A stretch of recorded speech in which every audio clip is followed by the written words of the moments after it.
the remix. Rick Flo, Big Dre, JB Real, Stephen Rich, 9 Up, Gage, let's get 'em. Grace and mercy for everybody, and if you want His love, then you got it. I'm so out. Look at all these miracles and blessings. Christ died, so we ought to go to heaven. You know that hell is the hot spot, so run and put Jesus in your top spot. It's word to have you down on your knees. We going in, y'all. That's the sound of being free. That's right. It's the Christian Road Warrior back at you live with another video. You know, after I did that first video about is Jesus a false name, something inside of me said, well, even though I did a good job dealing with some of the false claims of these people out here, trying to say that the name Jesus is false and it's not the real quote-unquote name of the Messiah, I decided to come back and deal with the name itself and how we arrived at it, because I think there's a little bit of confusion. In fact, I know there's a lot of confusion out there about the name of Jesus and how we arrived at it. Now, I thought to go to this guy's page, Message of the Kingdom, here on YouTube. He said, Satan changed the Savior's name. Okay? And so I want you to hear what he has to say, and then I'm going to, of course, do some commentary and give you the detailed facts. This may be a long video. I'm going to try to keep it as short as possible, but it will be instructional and you'll learn the facts and not have to deal with the superficial stuff that these guys give you. Okay, let's just hear this guy's claim. Now let's start our in-depth analysis by examining the made-up name Jesus. I'm sorry, I just had to laugh at that. He's talking about in-depth, but this is actually superficial. Although I will say for this guy, though, before I continue, that at the very least he does use sources, he quotes sources, and even puts source information on the screen. That's to his credit. But to his discredit, how he uses those sources is a crying shame. I mean, it's like the guy's wearing glasses that have, like the glasses that I usually wear, the sunglasses. It's like he's wearing these thick sunglasses that he can't even see through. At least I can see through mine. But he's got on regular eyewear, clear glasses, yet he misuses the very sources in front of him. And I'll explain how. Let's just check this out. Which was created to replace the true name of the Messiah. I don't want you to forget that. Reading from the Encyclopedia Judaica, volume 10, page 10, we find that the supposed name Jesus is actually a common Greek form of the Hebrew name Joshua. Okay, we can stop right here. His own source says that it's a Greek form of the Hebrew name. Not some made-up name, not something contrived to deceive. It's the Greek form of a Hebrew name. Just like Arturo is the Spanish form of my English name, Arthur. But we'll let him finish. It states, Jesus, whom Christianity sees as its founder and object of faith, was a Jew. Remember that. A Jew who Okay, we know that. lived toward the end of the Second Commonwealth period. Continuing in this same reference source, under the subtitle, The Name, Birth, and Death Date of Jesus, we find this statement.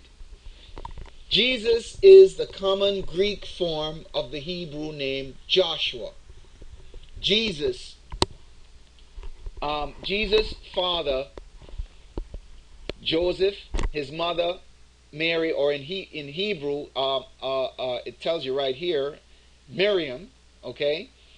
And his brothers, James, or in Hebrew, Jacob, Joses or Joseph, Judah, and Simeon, and this you can get from Mark 6 verse 3, likewise bore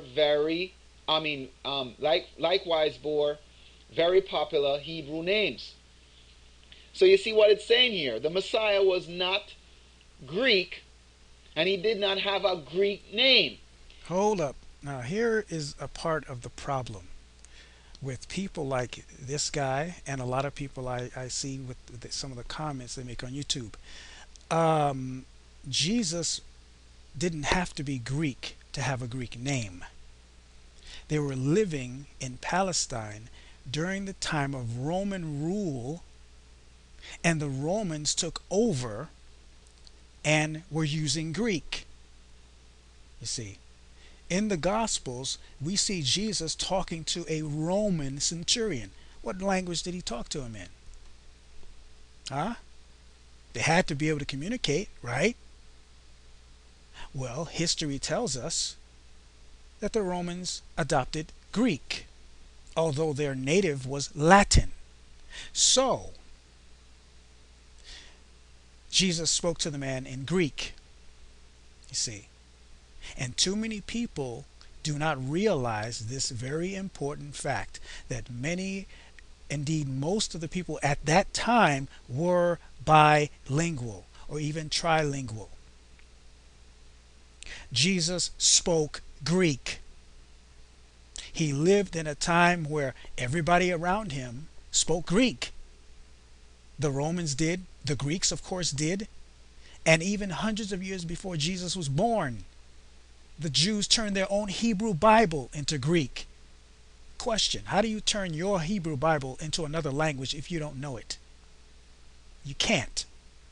So hundreds of years before Jesus hit the scene, the Jews were writing in and speaking Greek. Thank you. I don't know what's so hard about that people don't get. Jesus and his apostles knew and spoke Greek. They had more than one name. They had a Hebrew name and they had a Greek name. Just like Shadrach, Meshach, and Abednego. We know so well those names, but they had Hebrew names as well. So having two names for one person is not something new. And he should know this. So Jesus had a Greek name, let's get it straight, and it was Iesous in modern Greek pronunciation. And his Hebrew name was Yeshua or Yehoshua. Not any difference at all. And we'll see that in a minute. He had a Hebrew name like the rest of his family. And a Greek name. I mean, that should be simple to see. As the encyclopedia is telling us right here. So in other words, if Christians call the Messiah Joshua, they would be closer to the correct name than saying Jesus. Actually, not really, because Josh, there's no J in Hebrew, as you yourself would say. So how is that closer? Anyway. Now, I shouldn't even have to, use an encyclopedia to make this point, but there are billions of Christians that don't seem to care that the name Jesus is not a Hebrew name. It's just not No one ever said it was a Hebrew name. That's not even a valid argument. No one ever said it was a Hebrew name. a Hebrew name. And by this fact alone, the name Jesus is simply not the correct name of the Messiah. Nope. There is such a thing as translation and transliteration, and the fact that different languages have different alphabets, and you have to find a way to render, okay, different names in the different languages. Thank you. Every authoritative biblical reference source will tell you what we just read here from the Encyclopedia Judaica.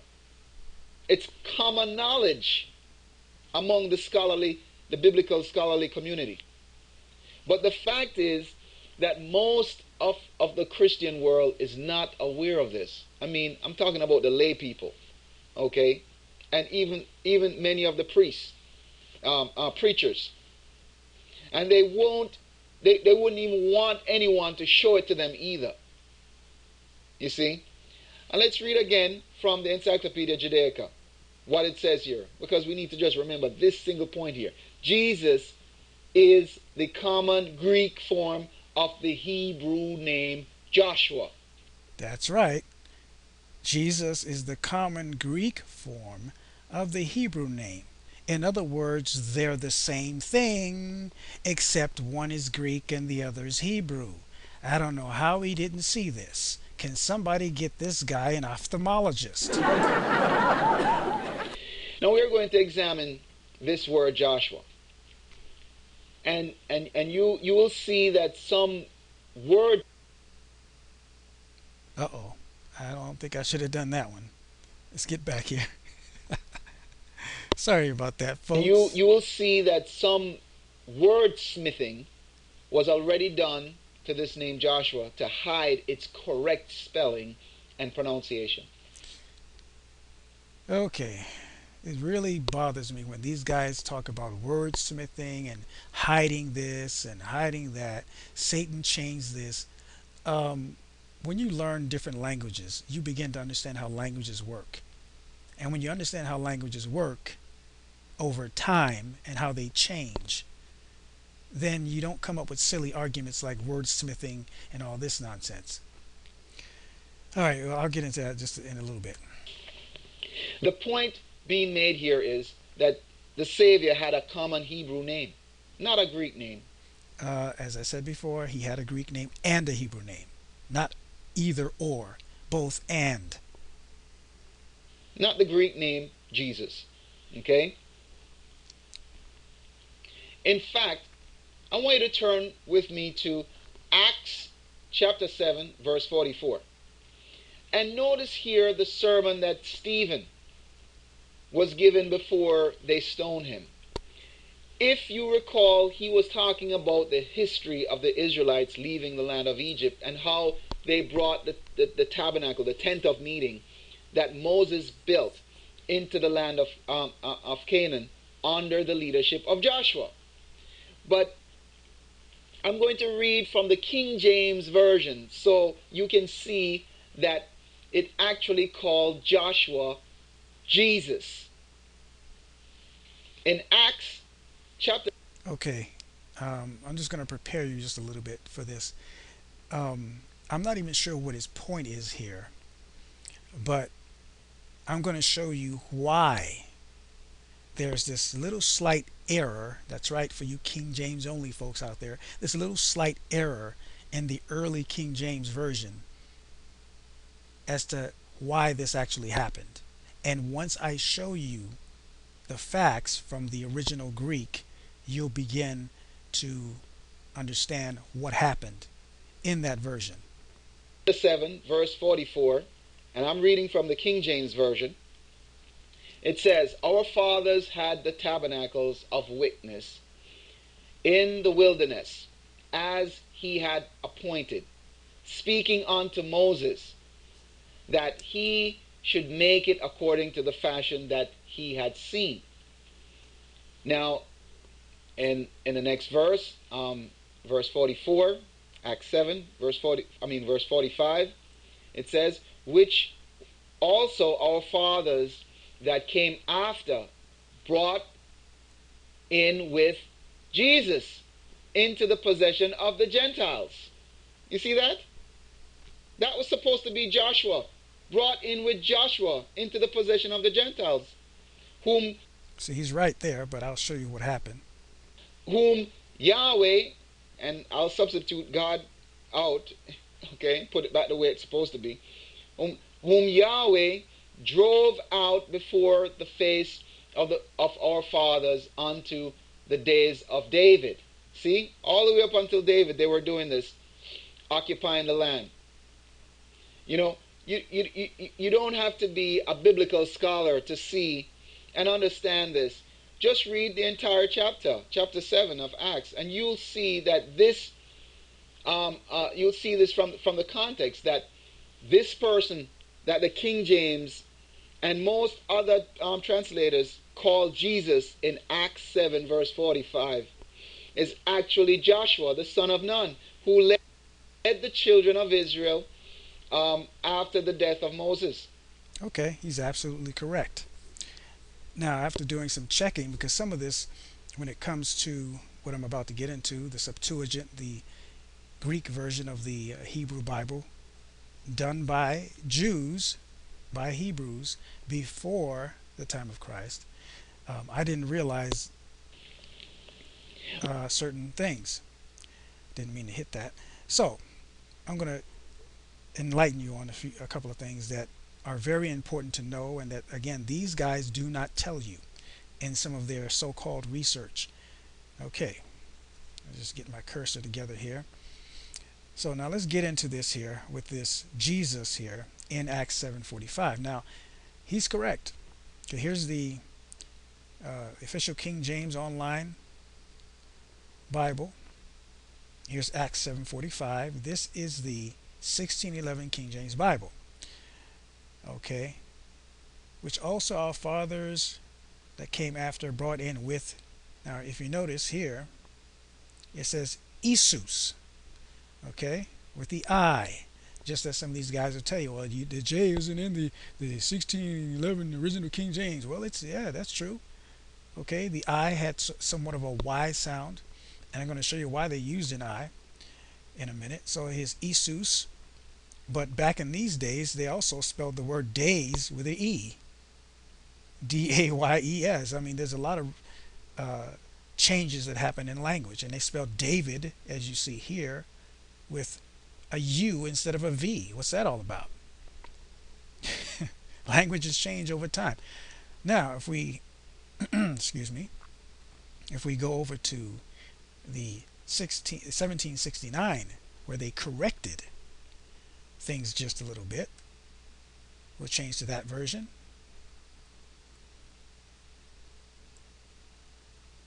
See if I can get it to move here. Oops, moved too far. I can't stand when it does that. Okay, excuse me, folks. Okay, now, so we've gone from 1611 to 1769, and if you notice, it's Jesus now with the J. And unlike these guys, I'm going to tell you, the J had a Y sound, like the Hebrew Yod, like Yahweh, Yeshua, Yehoshua. So here's the J with the Y sound, so it's Jesus, Jesus. Okay? And of course, as you can see, days now doesn't have an E on it, and David has a V. Languages change over time, not a big deal. Now, here's the Blue Letter Bible, same place, King James Version. Now, my written King James Version actually at this place has Joshua. Okay, and let's see if we can. One of the things I love about this version here, or should I say this website, is that you can quickly change to the New King James Version. Okay, and then we go back down to verse 45.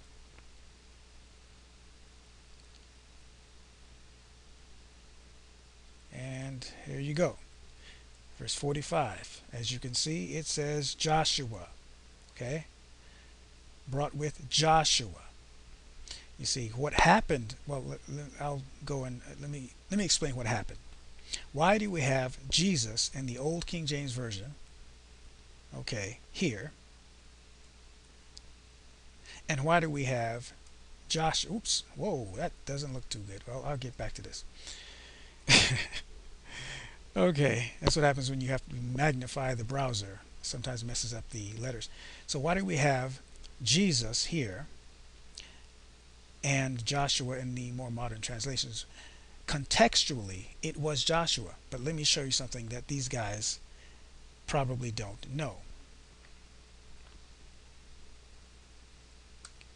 Here is the Septuagint, Deuteronomy 1 and 38. The Septuagint is the Greek translation of the original Hebrew Bible, done by Hebrews at least 200 years before Jesus was born or the apostles were born. That's an important point to remember, because a lot of these guys will try to make it seem like, oh, they're changing the name of the Messiah. He was born in Bethlehem and the Messiah was given a name by the angel, and that name, was Yehoshua or whatever they might want to say, right? But here's the thing. At least 200 years before Jesus was born, 200 years before the apostles were born, look at what we have here. Joshua, son of Nun, right? Look at the Greek here. Now, you may not be able to read Greek. That's fine. I'm going to walk you through this. Okay, it's right above the name Joshua, so you can see. Okay, this is what's being translated. Joshua or Yeshua in Hebrew. This is English here, of course, but in the Hebrew it will be Yeshua or Yehoshua. And look what the Septuagint Jews did. Okay, let me do this here. Look what they did here. All right, iota, eta, sigma, omicron, epsilon, sigma. This is the final form. This is the form of the sigma inside of a word. But here's the thing here. Check this out now. This, when you transliterate it into English characters, this is an I, this is an E, this is an S, O, U, S. Okay? Now, check this out. Now, this is, again, is the Septuagint, 200 years before Jesus came along, right? Now, check this out. You gotta love these programs. This is the Blue Letter Bible. All right. Matthew 1:23, I believe it is. Okay. See right here, the name Jesus, right? This is where we get Jesus from. Yesus over here. Right? Just want you to plainly see where I'm getting this from. So just bear with me. Matthew chapter 1. And this is verse 21. But I'm using the dictionary section just to show you what's happening. So let's get back to where I was here. And I want this to be very, very clear to you guys. As clear as it can be. Now, side by side comparison. This here is Septuagint, 200 years before Jesus. This here is New Testament time frame. What do you see? You don't need to know Greek to see this, and I'm going to walk you through it. Just have to be able to recognize characters. Iota, well, I'll use the English transliteration. I-E-S-O-U-S. Matthew, I-E-S-O-U-S.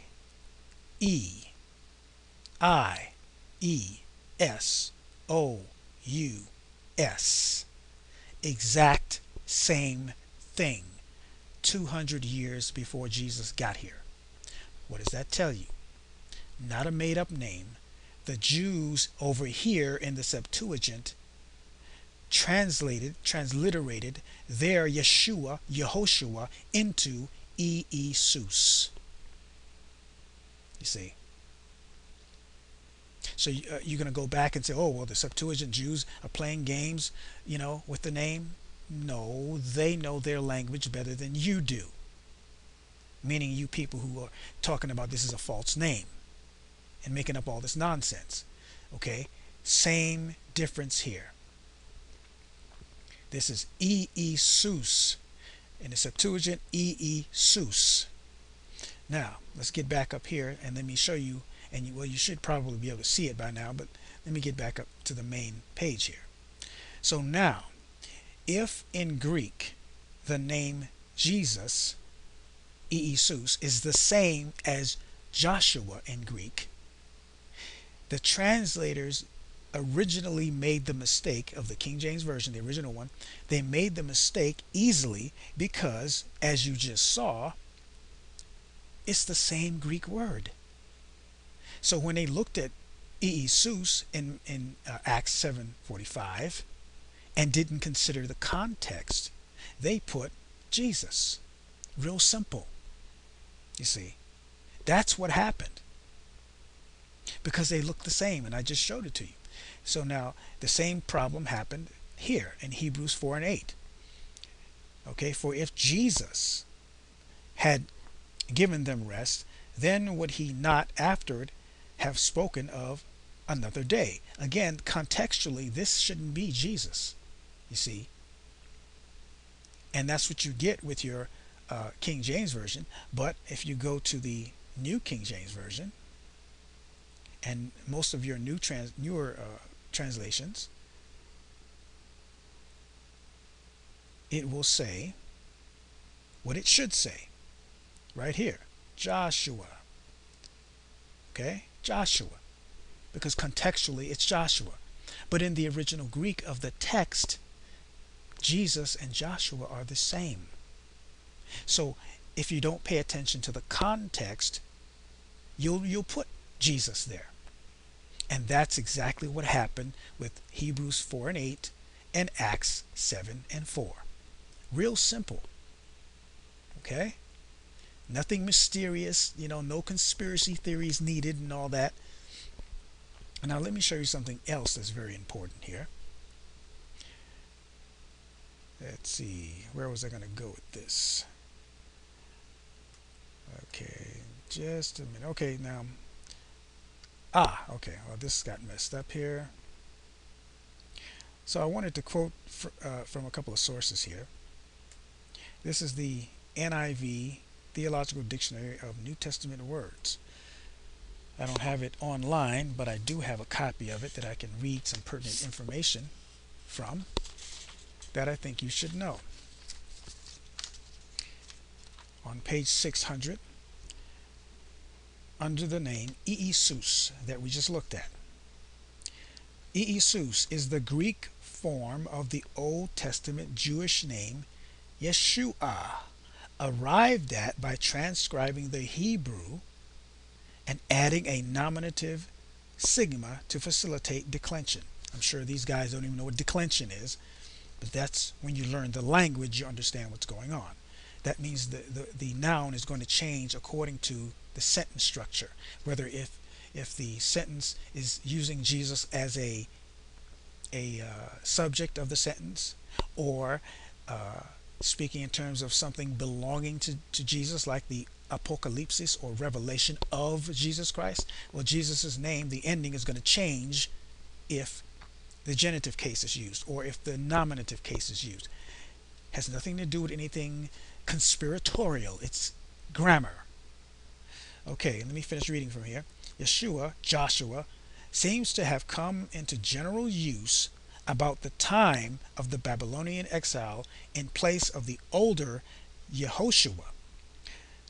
The LXX, or Septuagint, rendered both the ancient and more recent forms of the name uniformly as Yehoshua. So in other words, whether it's Yehoshua or Yeshua, the Septuagint doesn't make a distinction. The Septuagint Jews didn't make a distinction. There is no distinction, at least according to them. And they knew Hebrew and Greek, and these guys, like this guy, doesn't know Greek or Hebrew. Now here's another example of a source where you can get the same information, and I'm going to read to you from that source as soon as I find it here. I had it all marked out and I don't know what happened. Okay, here we go.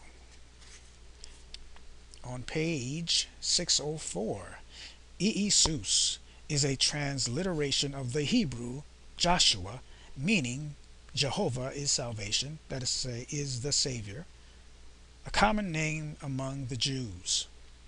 Now, it doesn't say anything, and all these other sources will tell you the same thing.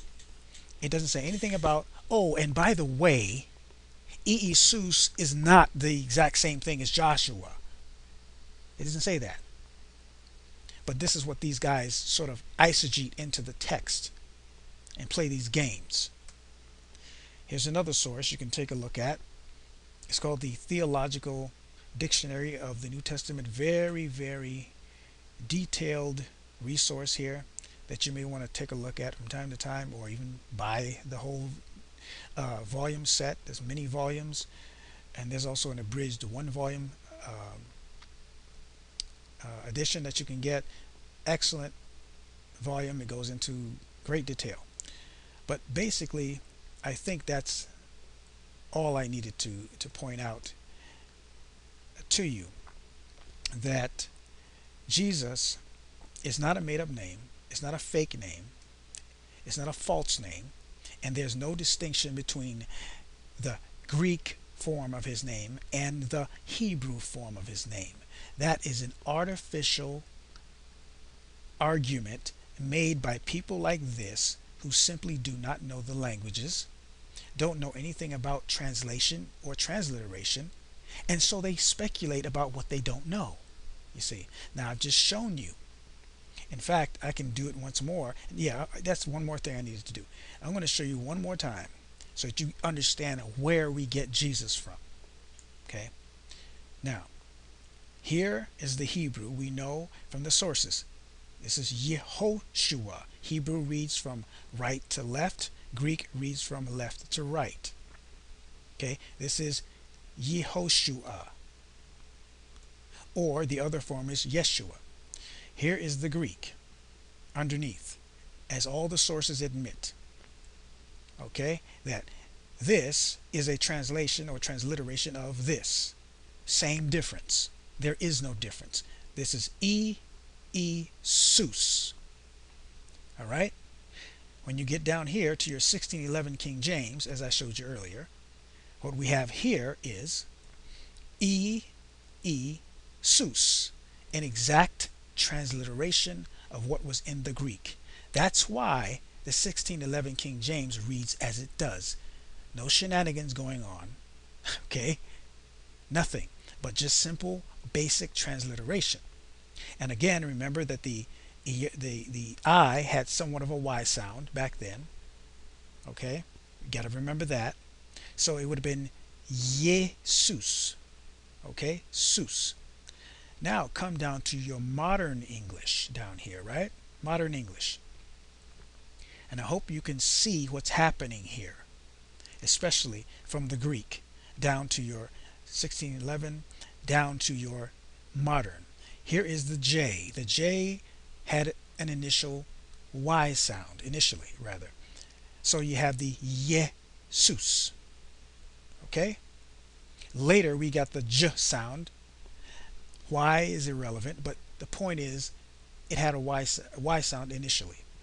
So we're keeping the Y from the original Hebrew up here, all the way down through the line. Y, Y, Y. No shenanigans. Now, if you notice down the line, you have the eta, E, you have the E in English, the E modern English. Okay? Hope you're seeing this. The sigma, the S in Greek, sigma. Okay? Straight down the line.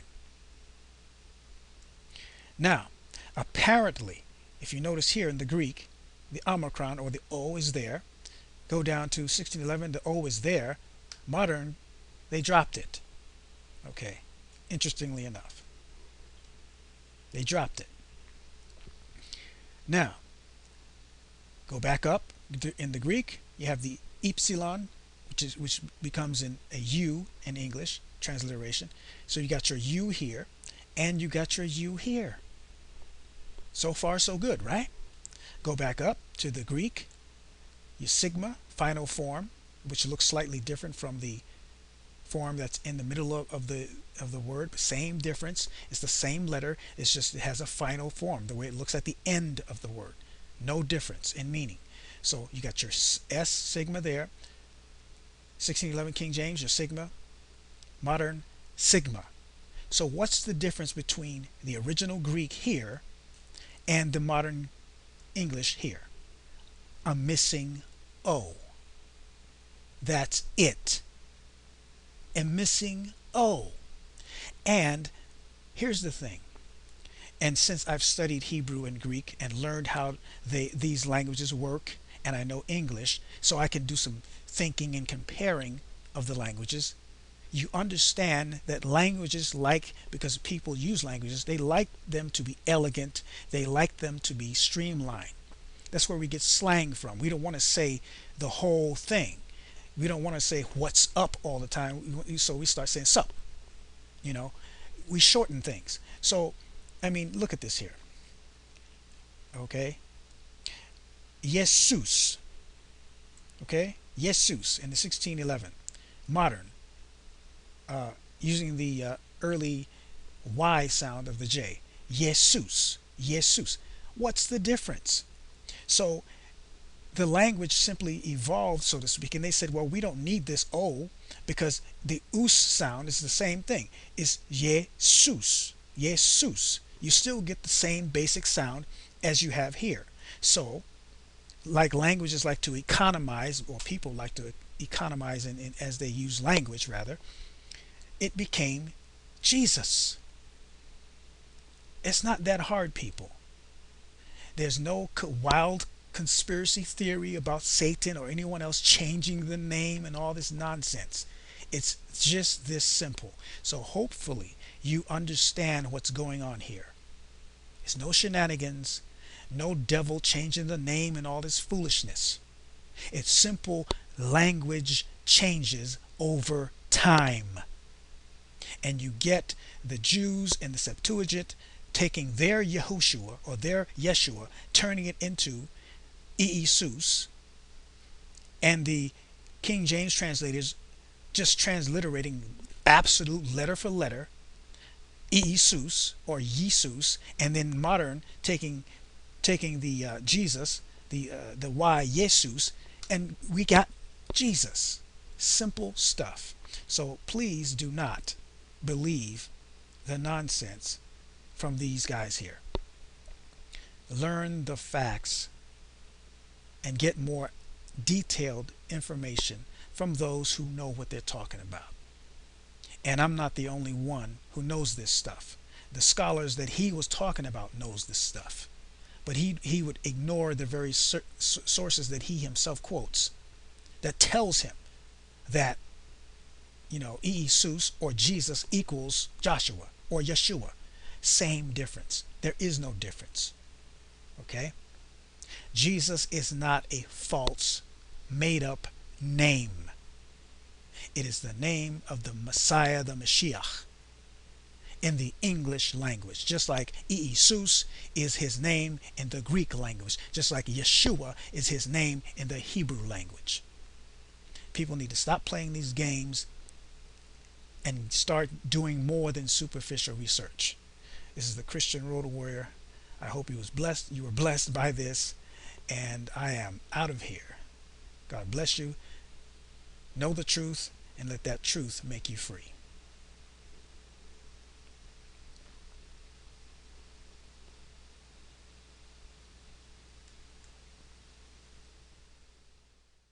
Told you we the blast, God is good. Let me say JB, we gon' need you cause the game gone cold. Like a focus down, he didn't became with the aim and the flame bring change. So the stain can regain their freedom, cause the kingdom of God got big plans. Gotta get the love of Jesus in her, get you to the freedom like a wristband. So we gonna need it to tell her what about Jesus. The freedom is JB, aka the beat hitman.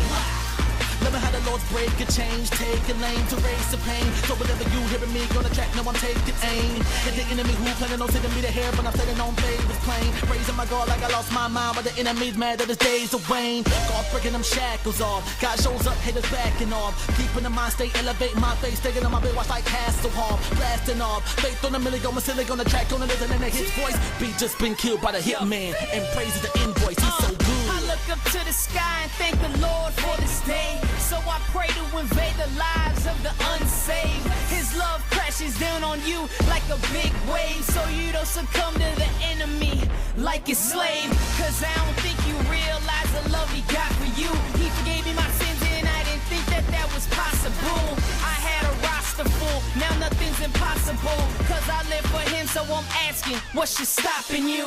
My heart is like a torch on fire for you and yours. So I stay encouraged by your word and never lose its worth. Was born to do this when I took my first breath on earth. And we the blessed now, cause all we do is put God first.